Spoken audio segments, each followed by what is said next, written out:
Hello everyone, Namaskar. So today we are going to see a very good application of Taylor's theorem. We need to apply Taylor's theorem to calculate the value of f of 11 by 10 where function is given. So what is the Taylor's theorem expansion that we get from here? So we can say by Taylor's theorem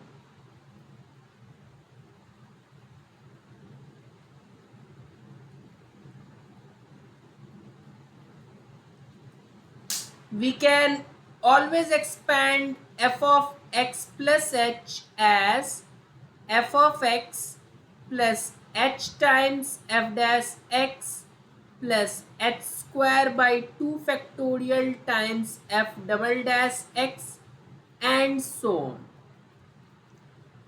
Now because we want f of 11 by 10, so instead of x plus h, the parameter of the function needs to be 11 by 10, and 11 by 10 we all know can be written as 1 plus 1 by 10.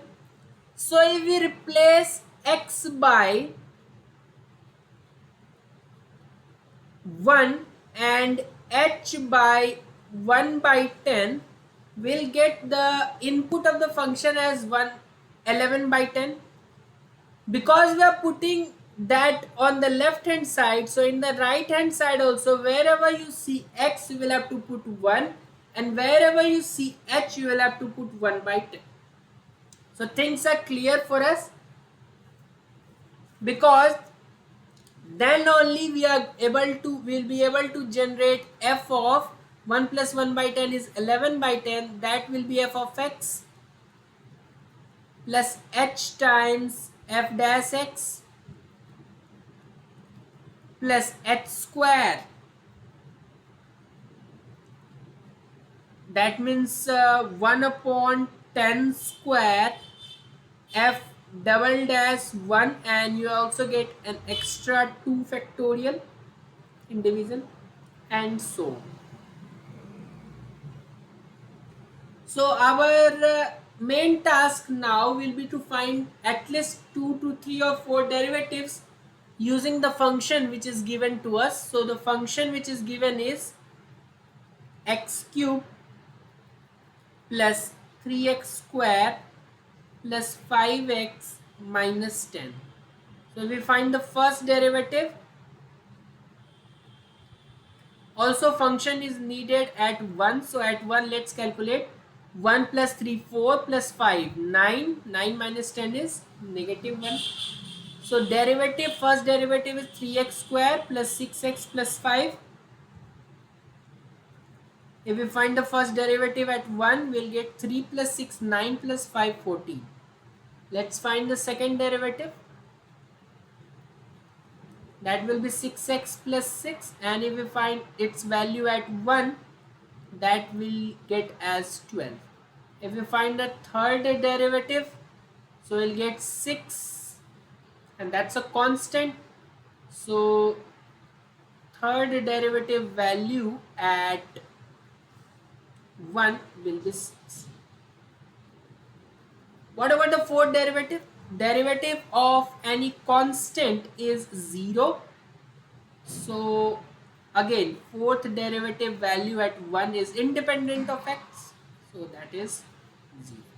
And as you know, once we get 0, all the further derivatives will be 0 only. So this will not be a series which will go on and on, but this will halt at some steps, 2 to 3 steps that we are going to write.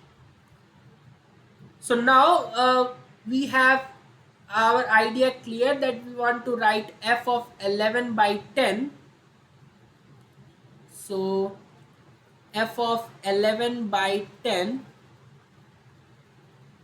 will be f of x, that is f of 1 plus h times, so h is 1 by 10, f dash 1, so f dash 1 plus h square.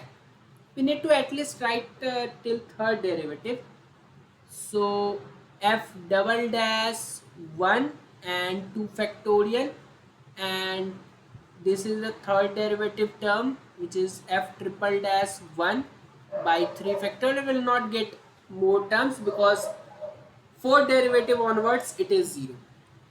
Now f of 11 by 10 will be, f of 1 we got as negative of 1 plus 1 by 10. The first derivative at 1 is 14 plus 1 by 10 squared. Second derivative at 1 is 12, and 12 by 2 factorial is 2 only, so 12 by 2 I am directly writing as 6. 3 factorial is 6. What is triple derivative at 1? That is 6. 6, and in denominator also you are getting 6. 6 by 6 is 1. So let's calculate this. So value of function at 11 by 10 will be, I do need a calculator for this, and because it is allowed in college days, so we can, anyway 14 by 10 is 1 by 4, and 6 by 100 is 0 0.06. No need of calculator till now, and this is 0 0.001. Fine. So if I add all this, so let's see what I am getting. So we have negative 1 plus 1.4 plus 0 0.06 plus 0 0.001. 0 0.461 is what I am getting. So there can be multiple approaches to get this value. If you are not familiar with expansion, you would have directly put the value of 11 by 10 into this expression and directly calculated. You must be thinking why we are doing this, but this is just an application. In case the functions are complex enough, you need to know this method as well to solve that. Okay, so that's it, because every time you can't use the normal substitution, it becomes complex at times. So this is also a method. This is not the only method, this is also a method to solve this. We have just in the Taylor's theorem expansion, we have just put x as 1 and h as 1 by 10 and just proceeded. Okay, so that there is nothing special thing what we have done. We needed derivative at least till when it becomes 0. That was till fourth derivative, and just plug in values, nothing special. Okay, so you can watch out more such problem. I have made a separate playlist for Taylor's and Maclaurin series. Go and watch that out. Thanks again.